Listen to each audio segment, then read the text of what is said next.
Uzmanlar böyle uçuşmasın ama malların güzelliğinden, rahatlarından hoşuma geldi. Yani ki sizin de bir sanatkar gibi, bir adi bir vatandaş, adi bir değerli bir sanatkar gibi de olsa, yani ki sizin de hoşlandığınız sanatkarlar olur veya Allah'ta olanında var, yoksa olur mu yani ki sizde de Ben üzülmem, olmaz mı? Benim baştan atamdan başlayıram. Ben rahmetli atam, Mahmut Çalık okuyordu demek. Doğru.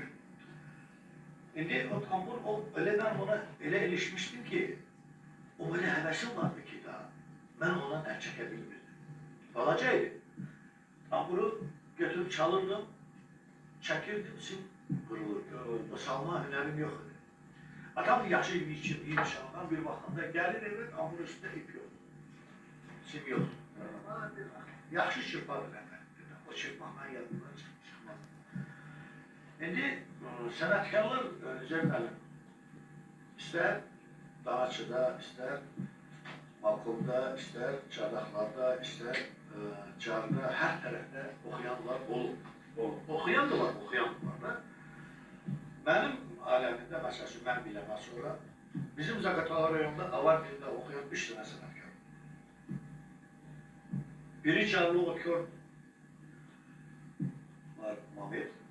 Hangi Kemal Çayır'ın Abramova. Mehmet'li. İkincisi de uzun talada vardı. Recep'o Ramazan idi. Şimdi onlar, şimdi ben o balacayım. Mesela şu Ramazan'ın yaxşı gör vaxtında benim olardı 10 yaşım. Ben mesela 22-23 yaşında. O adamın mesela libo yeri, hamı yeri alıp aparırdı. Bu sanat elə şeydir güzel ben. Okuyan da, çalan da, karmon çalan da, tambur çalan da, mesela kəndlərdə çox olur.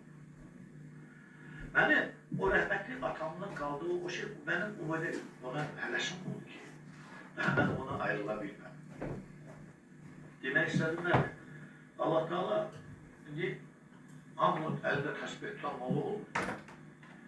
Bir adam ki, məsəlcə, özündən qoşmuşsa, özü hər şey edirsə, bu adam sənətkardır.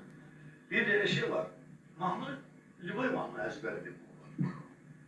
Əzbərləyəndə məsələn, mənə desəklər ki, sənin ağzından çıxdığın sözünün mənasını mənə deyinən, onu mən deyə bilmirsən, o sözü mən oxuram. İndi elələr var, məsələn, indi cavanlar sağ olsunlar, indi oxuyub başlayırlar. O bizim devrində cavan uşaqların, məsələn, Avar dilində oxumaq söhbəti yox idi. Amma Azərbaycan dilində oxuyurdular. İndi o Azərbaycan dili oxumaqdan da hara düşsə də, gedib, məsələn, məclisdə, mən Azərbaycan dilində oxusa, bəlkə mən daha da qabağa gedərdim. O, deyirəm əşi, halbuki uşağın ağzında Azərbaycan mahnısı var. Bizim ənənəmiz, bizim bu ədətimiz onun tərqiması deməkdir. İndi mən daha mənim o boyda həvəsim olmadı Azərbaycan mahnılara. Yenə olar, məsələn, Liboy konsertdə, Liboy yerə düşəndə, məsələn, Liboy uşaq Azərbaycan mahnısını oxuyur. Mən alışdım Avar dilinə, onu da əldən bırakmadım. İndi arzum... Yani köhne sanatı korudu, saxladı. Bəli. Nezbat dayı, atanızdan söhbət eləmişlər. Elə bu suallar hazırlamamışdım, amma indi beynimdən gəldi verim. Canlı olaraq görmüşsün. Atanız ən çox oxuduğu mahnıda, bu biləgə istəyərdim ki, atınızda qalan o tambuz ən çox nə oxuyardı? Onu bizim üçün oxuyardı mümkünsə.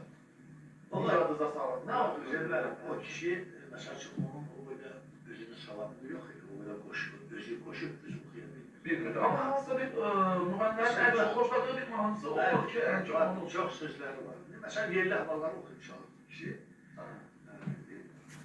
O vaxt deyirəm ki, bu adam toy aparan, toy çalan muzikant olur. Bəs ki, bir yerdə ki, sən tamburla, balabanla toy aparırsansa, bu muzikant sayılır. 100%. İndi o vaxt muzikada olub, bir zədə olub, onu oxuyan da o, məsəl üçün, keçmiş havaları oxuyurdu. Geçmiş məsəl üçün, atalmadan tapmış havaları oxuyurdu. Ən çox oxuduğu hansı mahnı yadınızda qaldı? Bayram bu dəqiqə bizim üçün olacaq qatırınızı oxuyardı. Qulağımıza. Şimdi o mahnıları var ki, işte yadına kalıbdı.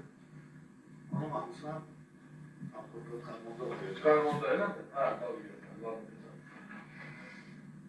Onun özünün rəhbərliyi ən sevdiyi mahnı idi bu.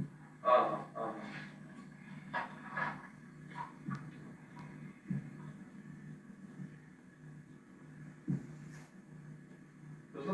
Karmalı neçə yaş olar təxminən? Bu karmalın 70. Kaç? 70'te 60. 70. Orada işte 27 değil mi? 30'a yakın olsun.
Ciao!